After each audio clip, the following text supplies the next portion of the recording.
tama konti-konti. Huwag mong madaliin. Yung 35,000 daily, hindi ka makakarating yung kagad. I-dissect mo ulit yung pabalik.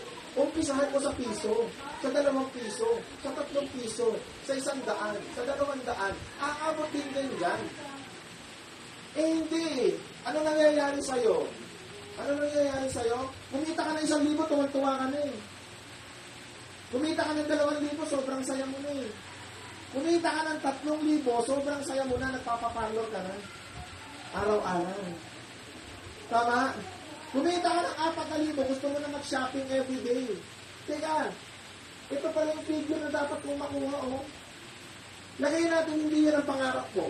Lagay natin 100 million lang. Ito yung dream mo. Tama mali. So, ibig sabihin, 25,000, 10,000 daily dapat kumikita ko neto savings ko yan. Yun ang target ko. Yun ang dapat kong makuha. Eh, hindi 5,000 lang ginastos ko na eh.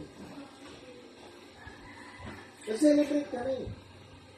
Now, if you dissect success or goals, yung gusto natin makuha sa buhay natin, kung hihimay-himayin mo yan, pababa.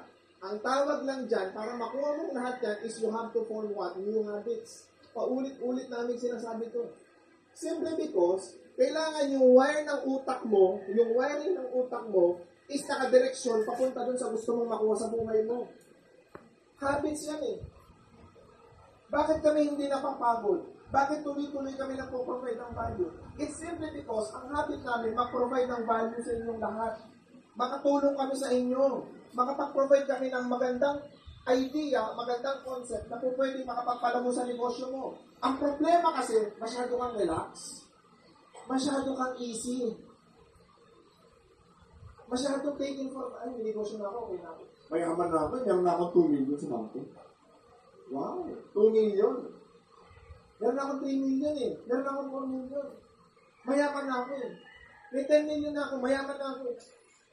Wala pa tayo sa exciting part. Pamamali. Maniwala ka sa akin. Kung nakabili ka ng bahay at pinipili ko, hindi yung pangarap mong bahay. Gusto mo lang